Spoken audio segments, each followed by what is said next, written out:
नमस्कार, आप देख रहे हैं स्टैंड टुडे। मैं हूं निशा। स्वागत है आपका हमारे खास बुलेटिन देश प्रदेश में। केंद्र सरकार ने ऑक्सफोर्ड एस्ट्राजेनेका की वैक्सीन कोविशील्ड के लिए सीरम इंस्टीट्यूट ऑफ इंडिया को ऑर्डर दे दिया है। वैक्सीन के एक डोज की कीमत 200 रुपए होगी। कोविशील्ड की हर हफ्ते 1 करोड़ से भी ज्यादा डोज की सप्लाई की जा सकती है। सीआईआई के अधिकारियों ने सोमवार को ये जानकारी दी। सरकार ने देश में वैक्सीनेशन शुरू करने के लिए 16 जनवरी की तारीख तय की है। Drug controller general of India ने 3 जनवरी को कोविशील्ड को भी अप्रूवल दिया था। इसके इफेक्टिवनेस को लेकर अलग अलग बातें सामने आई थी। एस्ट्राजेनेका ने वैक्सीन की ओवरऑल इफेक्टिवनेस 90% तक होने का भी दावा किया था। हालांकि भारतीय रेगुलेटर का मानना है कि यह वैक्सीन 70% तक इफेक्टिव है। कोविशील्ड या एजेड 1222 को ऑक्सफोर्ड यूनिवर्सिटी और उसकी कंपनी वैक्सीटेक ने मिलकर बनाया है। वैक्सीन में चिंपांजी में सर्दी की वजह बनने वाले वायरस एडेनोवायरस को कमजोर करके इस्तेमाल किया गया है। इसमें सोर्स को 2 यानी कि नोवल कोरोना वायरस का जेनेटिक मटेरियल है। कोविशील्ड वैक्सीन शरीर में सरफेस स्पाइक प्रोटीन बनाती है, जिससे सोर्स को 2 के खिलाफ इम्यून सिस्टम बनता है, ताकि आगे अगर नोवल कोरोना वायरस हमला करता है तो शरीर उसका मजबूती से जवाब दे सके। उधर सुप्रीम कोर्ट में किसान आंदोलन से जुड़ी सभी याचिकाओं पर सुनवाई हुई। इस दौरान कोर्ट ने कहा कि हमें पता नहीं कि सरकार इन कानूनों को लेकर कैसे डील कर रही है। इसको साथ ही सुप्रीम कोर्ट ने केंद्र सरकार को फटकार लगाई और चीफ जस्टिस ने सरकार से कहा कि अगर आप में समझ है तो उन कानूनों पर अमल न करें। कोर्ट ने केंद्र सरकार से कहा कि या तो आप इन कानूनों को रोक लगाइए और फिर हम लगा देंगे। याचिकाकर्ता ने वकील से कहा कि सिर्फ विवादित मुद्दों पर ही रोक लगाई जाए, लेकिन कोर्ट का कहना है कि नहीं, हम पूरे कानून पर रोक लगाएंगे। सुप्रीम कोर्ट ने आगे कहा कि लोग मर रहे हैं और हम कानूनों पर रोक नहीं लगा रहे हैं। कोर्ट ने कहा कि नए कृषि कानूनों को लेकर जिस तरह से सरकार और किसानों के बीच बातचीत चल रही है, उसमें हम बेहद निराश हैं। कोर्ट ने आगे कहा कि आपके राज्य कानून के खिलाफ विद्रोह कर रहे हैं। हम फिलहाल इन कानूनों को निरस्त करने की बात नहीं कर रहे हैं। ये काफी नाजुक स्थिति है। चीफ जस्टिस ने कहा कि हमें आशंका है कि किसी दिन वहां हिंसा भड़क सकती है। इसके बाद साल्वे ने कहा कि कम से कम आश्वासन मिलना चाहिए कि आंदोलन स्थगित होगा। सब कमेटी के सामने जाएंगे। इस पर सीजेआई ने कहा कि हम यही चाहते हैं, लेकिन सब कुछ एक ही आदेश से नहीं हो सकता। हम ऐसा नहीं करेंगे कि कोई आंदोलन न करे, ये कह सकते हैं कि उस जगह पर न करे। राजधानी में अज्ञात बदमाशों ने आरएसएस अफसर की बहन को बंधक बनाकर हत्या कर दी। वारदात शहर के शिप्रापथ इलाके में हुई। वारदात का पता चलने पर शिप्रापथ थाना पुलिस सहित डॉग स्क्वाड टीम और एफएसएल टीम को घटनास्थल पर मौजूद कराया गया। वहीं पुलिस ने शव को साकेत अस्पताल की मोर्चे में रखवाया है। पहले से तो ये पूरी वारदात लूट के इरादे से होने की आशंका जाहिर की जा रही थी, लेकिन अब इस बारे में कुछ और ही जानकारी सामने आ रही है। राजधानी में अज्ञात बदमाशों ने आरएसएस अफसर की बहन की बंधक बनाकर हत्या कर दी। वारदात शहर के शिवाप्रत इलाके में हुई। वारदात का पता चलने पर शिवाप्रत थाना पुलिस सहित डॉग स्क्वाड टीम और एफएसएल टीम को घटनास्थल पर मौजूद किया गया। वहीं पुलिस ने शव को साकेत अस्पताल की मोर्चे में रखवाया है। पहले तो ये पूरी वारदात लूट के इरादे की होने की आशंका जाहिर की जा रही थी, लेकिन अब इस बारे में कुछ और ही जानकारियां सामने आ रही है। सीमावर्ती जैसलमेर जिले में पोखरण फायरिंग रेंज के पास सटे गांव से पकड़े गए जासूस से पूछताछ में कई अहम खुलासे हुए हैं।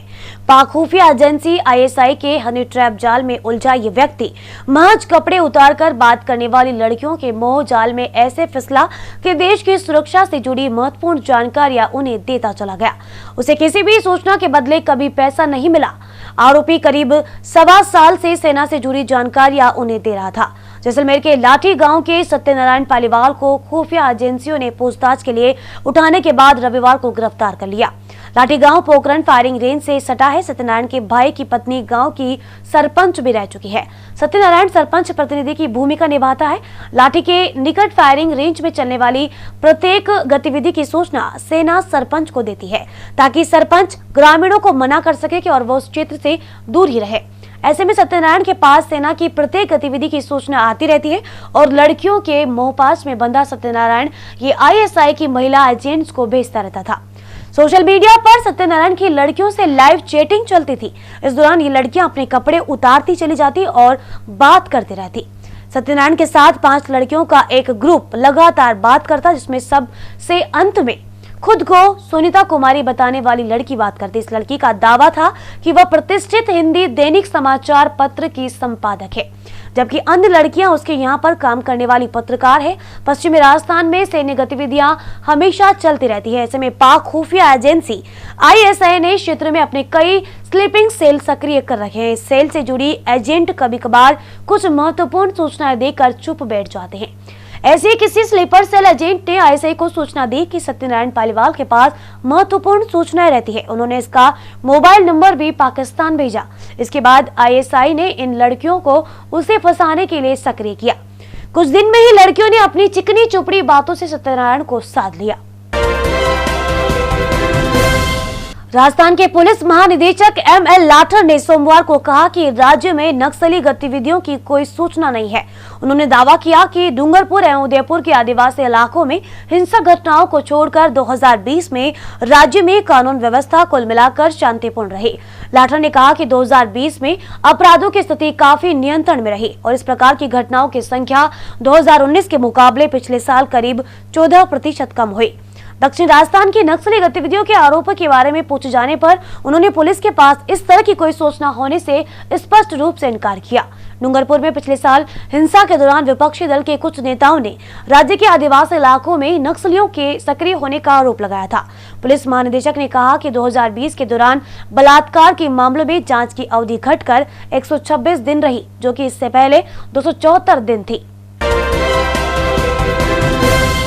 भोपाल प्रयोगशाला भेजे गए सभी 8 नमूनों की संक्रमण की पुष्टि होने के बाद दिल्ली में बर्ड फ्लू की पुष्टि हो गई है। विकास विभाग के तहत पशुपालन विभाग के डॉक्टर राकेश सिंह ने बताया कि मयूर विहार फेज 3 के पार्क से 4, संजय झील से 3 और द्वारका से भेजे गए 1 नमूने में एवियन इन्फ्लुएंजा संक्रमण की पुष्टि हुई है।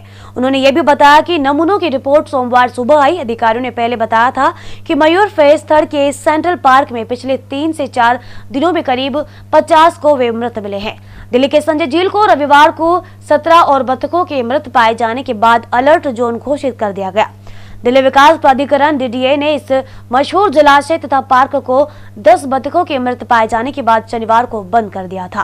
सिंह ने बताया कि कुछ नमूने जालंधर भी भेजे गए हैं, जिनकी रिपोर्ट का अभी उनको इंतजार है। उन्होंने भी बताया कि नमूनों की रिपोर्ट सोमवार सुबह आई। अधिकारियों ने पहले बताया था कि मयूर फेज 3 के सेंट्रल पार्क में पिछले 3 से 4 दिनों में करीब 50 कौवे मृत मिले हैं। दिल्ली से संजय झील को रविवार को 17 और बतखों के मृत पाए जाने के बाद अलर्ट जोन घोषित कर दिया गया है। पक्षियों की मौत की पहली खबर 25 दिसंबर को पहली बार राजस्थान के झालावाड़ से आई थी। अब राजस्थान के 11 जिले बर्ड फ्लू की चपेट में है। इनमें सवाई माधोपुर, पाली, दौसा और जैसलमेर भी शामिल है। सवाई माधोपुर में मरे कौओं में बर्ड फ्लू का H5 स्ट्रेन मिला है। जिले में अब तक 70 परिंदों की मौत हो चुकी है और इनमें से कौओं सहित मोर, कमेडी भी शामिल है। सवाई माधोपुर में बर्ड फ्लू की पुष्टि होने से रणथंभौर वन प्रशासन भी अलर्ट है। प्रदेश के 11 लाख से भी अधिक युवाओं का इंतजार खत्म हो गया है। राजस्थान माध्यमिक शिक्षा बोर्ड की ओर से रीट आवेदन के लिए सोमवार से प्रक्रिया शुरू हो गई है। योग्य अभ्यर्थी बोर्ड की वेबसाइट पर जाकर आवेदन कर सकते हैं। परीक्षा 25 अप्रैल 2021 को रविवार को आयोजित होगी। इस परीक्षा के लिए 8 फरवरी को रात 12 बजे तक आवेदन किए जा सकेंगे। 14 अप्रैल 2021 से वेबसाइट से अभ्यर्थी अपने प्रवेश पत्र डाउनलोड कर सकते हैं। करीब 32,000 पदों के लिए परीक्षा का आयोजन किया जाएगा। रीट भर्ती परीक्षा 25 अप्रैल रविवार को 2 पारियों में आयोजित होगी।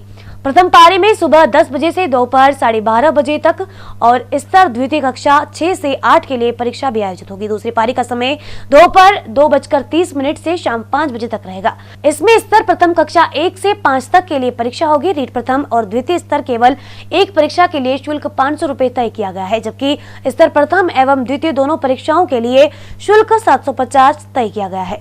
आवेदक अपनी पात्रता के अनुरूप परीक्षा शुल्क निर्धारित बैंकों के माध्यम से चालान, debit card, net banking, eMitra से जमा कर सकेंगे।